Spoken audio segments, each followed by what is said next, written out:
दोस्तों आज मैं बात करूंगा कि क्यों टैक्स सेविंग के लिए म्यूचुअल फंड जो है सबसे बेहतर ऑप्शन होता है। तो अगर आप टैक्स बचाने की सोच रहे हैं तो आपके पास कई सारे विकल्प हैं। आप चाहें तो अपना पैसा पीपीएफ में इन्वेस्ट कर सकते हैं, आप चाहें तो इंश्योरेंस पॉलिसीज से अपना टैक्स बचा सकते हैं, आप चाहें तो लंबे समय वाली एफडी का ऑप्शन ले सकते हैं। इस तरह के कई ऑप्शंस जो है आपके सामने हैं टैक्स बचाने के लिए। अब म्यूचुअल फंड से जब आप टैक्स बचाने के लिए इन्वेस्ट करते हैं तो आपको 3 बेहतर फ़ायदे मिल जाते हैं जो कि दूसरे ऑप्शंस में नहीं होते हैं। वो 3 फ़ायदे क्या हैं उस पर ज़रा आते हैं।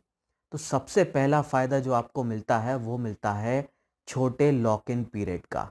तो म्यूचुअल फंड का जो लॉक इन पीरियड है वो सबसे छोटा होता है। म्यूचुअल फंड में आपको पैसा लॉक इन जो है सिर्फ 3 साल के लिए रखना पड़ता है। आप चाहें तो 3 साल बाद पैसा निकाल सकते हैं। लेकिन अगर मैं दूसरे ऑप्शंस की बात करूं, पीपीएफ की बात करूं, तो वहां पे आपको 15 साल के लिए अपना पैसा वहां पे लॉक इन करके रखना पड़ता है। अगर मैं एफडी की बात करूं तो एफडी से अगर आपको टैक्स बचाना है तो 5 साल के लिए आपको अपना पैसा जो है लॉक करके रखना पड़ता है। अगर आप किसान विकास पत्र जैसे दूसरे ऑप्शंस लेते हैं टैक्स सेविंग के लिए तो वहाँ भी आपको 6 से 8 साल का लॉक इन पीरियड मिलता है। तो यहाँ पे सबसे बेहतर लॉक इन पीरियड आपको मिलता है म्यूचुअल फंड में ही, सबसे छोटा 3 साल का। आप चाहें तो 3 साल बाद पैसा निकाल सकते हैं अगर आपको ज़रूरत हो, और बाकी सब जगह जो है ये लॉक इन पीरियड बहुत ही बड़ा होता है। दूसरा ऑप्शन जो आपको मिलता है म्यूचुअल फंड में जो कहीं और नहीं मिलता है वो है फ्लेक्सिबिलिटी। फ्लेक्सिबिलिटी आपको इतनी ज़्यादा मिलती है कि आप जैसे चाहें वैसे पैसा इन्वेस्ट कर सकते हैं।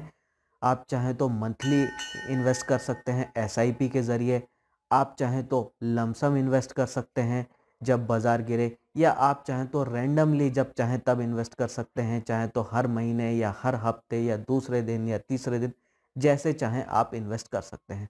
और अगर आपको पैसा निकालने की ज़रूरत पड़े तो आप खुद ही निकाल सकते हैं। आपको ना बैंक जाना है, ना इधर उधर सरकारी जगह पे आपको चक्कर काटने हैं। आप खुद ही अपना पैसा विड्रॉ इजीली कर सकते हैं। तो ये जो फ्लेक्सिबिलिटी आपको मिलती है म्यूचुअल फंड पे, वो जो है आपको दूसरी जगह नहीं मिलती। तीसरे सबसे बड़े फ़ायदे की मैं बात करूँ तो तीसरा सबसे बड़ा फ़ायदा जो हो जाता है वो है रिटर्न का। तो म्यूचुअल फंड जो है इक्विटीज़ में इन्वेस्ट करते हैं, और इक्विटी जो है सबसे हाईएस्ट रिटर्न देने वाला एसेट क्लास होता है। चाहे प्रॉपर्टी हो, एफडी हो, कोई भी दूसरे ऑप्शन हो, सबसे ज़्यादा रिटर्न जो है आपको इक्विटी से ही मिलते हैं।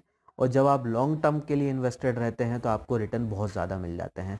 तो इन्फ्लेशन को बीट करते हुए जो रिटर्न हमें मिलने चाहिए वो रिटर्न आपको मिलते हैं सिर्फ यहाँ पर ही।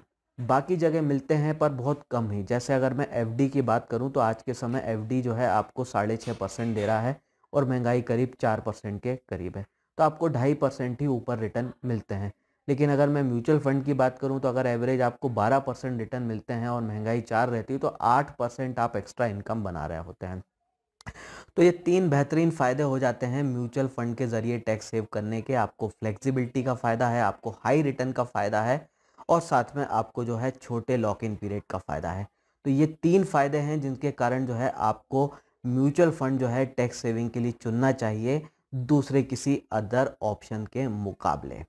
तो इसी के साथ जो है मैं अपनी आज की बात ख़त्म करता हूँ। आने वाले वीडियोस के लिए आप चैनल को सब्सक्राइब कर लें। वीडियो अच्छा लगा हो तो लाइक करें, शेयर करें। अभी के लिए इतना ही। Thank you. जय हिंद।